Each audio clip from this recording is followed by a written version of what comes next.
Moi, je voulais dire un mot. À 58 ans, j'attends mon emploi il y a 3 mois. Une grosse boîte qui prend des gens quand ils sont en longue maladie, et une fois que vous avez fait 2 ans, vous êtes dehors. Et moi, ce que je veux dire, c'est à 58 ans, j'ai toujours fait des emplois précaires. Jamais j'ai eu la chance d'avoir un CDI. Et c'est faute que... Bon, on est tous pareils. Quand vous rentrez dans une entreprise, on met les bouchées doubles, même prix pour montrer comme quoi qu'on est des bosseurs, qu'on puisse vous garder, puis à la fin, on vous jette comme une merde, et puis après c'est tout. Et le truc qu'il y a, c'est que avant on se plaignait qu'il y avait des emplois précaires, on n'en voulait pas parce qu'on voulait un CDI, maintenant on court derrière les emplois précaires. Alors je veux dire, ça a changé, et puis il y a beaucoup de choses.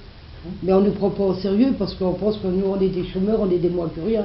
Mais on est tous des personnes qui ont travaillé et qui veulent travailler. On ne veut pas rester à la maison derrière la télé.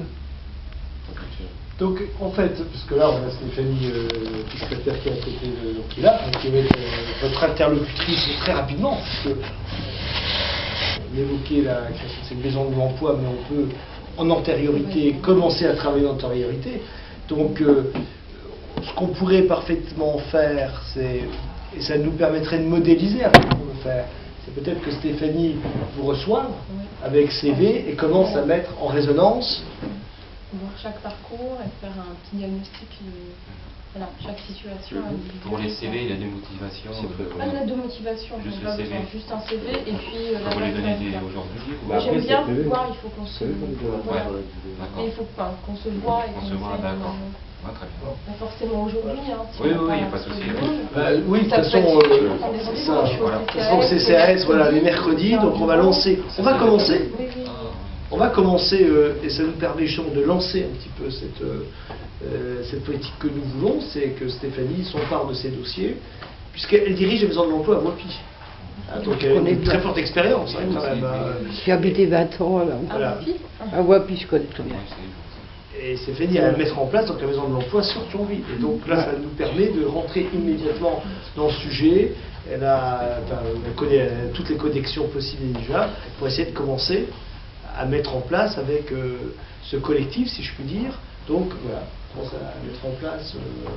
Voilà. Alors comment s'est constitué le collectif de Pourquoi pas moi? Daniel, puis voilà. Au début, je croyais que c'était pourquoi pas nous. La première, elle a fait des bons. Elle m'a dit, mais tu reçois. Je lui ai dit, non, t'inquiète pas, mais au pire, de toute façon, on est très ouvert. Et pourquoi avec un Donc le pourquoi pas moi? Et le moi avec un S. Le pourquoi avec un S. Voilà, parce qu'il y a tellement de questions qu'on se pose. Voilà. Donc Daniel, que voilà, est passé à la Croix-Rouge Action Sociale sur Thionville afin de rencontrer des exclus. Cette rencontre visait à démontrer le droit au travail pour tous et pour tous, qui est inscrit dans la Constitution française. Et d'échange en échange, nous avons eu l'idée de mettre en valeur nos qualités et nos compétences dans un genre communal volontaire bénévole. Et comme vous le savez, pendant une journée ou 2 journées, nous avons nettoyé les berges de la Moselle, tout en bénévolat. La Côte des Roses en bénévole. Nous avons travaillé pendant plus d'une semaine en bénévole. Donc nous n'avons rien eu du tout.